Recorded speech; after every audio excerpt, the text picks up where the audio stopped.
एक बंदे दा हो गया विआह ते ओदी जनानी ने ना जदों भी चंगी रोटी छोटी पकानी, चंगा परफ्यूम लाना या चंगी अपने बंदे की सेवा करनी तो ओदे बंदे का इक्को ही लफ्ज़ होना। जो चंगी रोटी पकनी तो उन्हें अपनी बेगम नूं कहना भी तू मेरी माँ वर्गी रोटी नहीं पकाई, मेरी माँ वर्गा तू खुशबू नहीं लांदी, परफ्यूम नहीं लांदी, मेरी माँ वर्गी तू घर की सफाई नहीं करदी, मेरी माँ वर्गी तेरे कोलों खुशबू नहीं आती मैनू। लेकिन वो जी बेगम सी ना उन्हें सदा मुस्कुरा देना, जदों भी वह गल होनी तो उन्हें मुस्कुरा के चले जाना। इस तरह उन्होंने जिंदगी के बहुत सारे साल गुजर गए।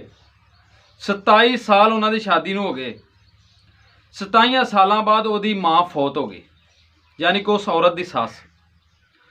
जो फौत हो गई ना तो तदफीन तो बाद कुछ दिनों तो बाद ना जोड़ा सी ना बंदा वो कला बैठा हो, जी वो जनानी सी उन्हें सोचा मैं जाके तो अपने बंदे हौसला देनी, आखिर दी माँ सी मेरी सस सी, अपने बंदे जाके कहन लग पई भी कोई गल नहीं हौसला करो। लेकिन वह बंदा जोड़ा ना अगों अपनी जनानी की तारीफ करन लग पिया, आंदा तेरा मैनू हौसला देना, तेरा मैनू समझाना, तेरा रोटी पकाना, तेरे चो खुशबू मैनू अपनी माँ वर्गी अज आउण डई है, तू मेरी माँ वर्गी हो गई है।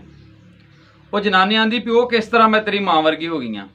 आंदा मेरी 27 साल उम्र सी जो तेरे नाल मेरा विआह होया सी, 27 साल हो गए ने विआह होए नूं, हुण तेरी उम्र 54 साल हो गई है तो इस तरह मैनू हुण लगदा भी जिवें ना तेरे विचों मैनू मेरी माँ की खुशबू उस तरह समझदारी वालियां तो गल्लां करनी है। लेकिन वो जी जनानी सी ना उन्हें आख्या नहीं तुसी गलत कह रहे हो, मैं तेरी माँ वर्गी नहीं हो सकती, जिदे पैरों थले तेरी जन्नत है ना मैं उहदे वर्गी नहीं हो सकती, तेरा सब कुछ हो सी, तेरी माँ तेरी जन्नत सी, लेकिन उन्हों की एक बहुत लंबी उम्र गुजर गई सी, मैं उन्होंने वर्गी नहीं हो सकती। वो बंदा जोड़ा ना अगों परेशान होकर आंदा भी तेनू इस गल अज तक सारी उम्र दुख नहीं लगा, मैं सारी उम्र क्या कि तू मेरी माँ वर्गी नहीं, लेकिन फिर भी तू खुश रही है, तू हुण भी उस गल ते नहीं मान रही भी मैं तेरी माँ वर्गी नहीं हुई। लेकिन उस जनानी का अगों जवाब सुनो तुसी भी, उन्हें आख्या भी मैनू खुशी हुंदी सी जदों तू ये गल कहंदा सी कि तू मेरी माँ वर्गी नहीं। मैं अल्लाह पाक अगे यही दुआ करदी सी कि या अल्लाह जिस तरह मेरे बंदे दे दिल दे विच इहदी माँ का प्यार पाया ही, मेरे पुत्र दे दिल विच भी उहदी माँ का प्यार इस तरह पाई, कल नूं उवें मेरी इस तरह खिदमत करे जिस तरह मेरा बंदा करदा है, जिस तरह मेरा बंदा अपनी माँ नूं प्यार करदा मेरा पुत्र भी मैनू इस तरह करे। तो मैनू फखर हुंदा सी इस गल ते कि कल नूं मेरी भी आखरत सवारी जाएगी, मेरा बुढ़ापा सवारिया जाएगा। मैं दसना चाहना उन्होंने कि जिहड़ियां अज औरतां चाहदियां ना कि तू अपनी माँ नाल गल ना कर, सिर्फ मेरे नाल गल कर, मेरे हाथ की रोटी खा, अपनी माँ को ना शाम नूं ब्याह कर, मेरे कमरे च बह,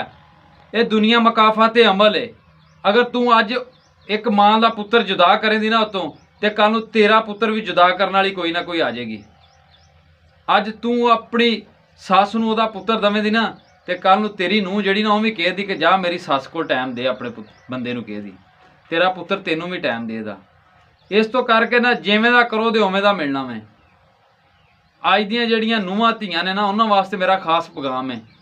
कि तुसी अपनी सस की कदर करया करो ते अपने बंदे नूं भी आख्या करो, अगर उहदे कोलों कोई कमी पेशी रह जाए ना तो तुसी उहनूं दस्या करो कि तू घर कोई नहीं सा ते तेरी माँ जिहड़ी सी तेनू प्यार करना चाहती सी, तेरा इंतजार कर रही सी, जा अपनी माँ कोल पहलों अपनी माँ नूं सलाम कर ते फिर मेरे कमरे च आवीं। ते मेरी दुआ है कि जिन्हां दे भी वालदैन इस दुनिया तो चले गए ने अल्लाह पाक उन्होंने जन्नतुल फिरदौस दे विच आला मकाम अता फरमाए, जिन्हां दे वालदैन दुनिया ते हयात ने उन्होंने लंबी ते तंदुरुस्ती वाली जिंदगी देवे ते अपने बच्चों के उत्ते हमेशा उन्हों दा प्यार दा साया जिहड़ा वे मौजूद रहना चाहिए। आमीन।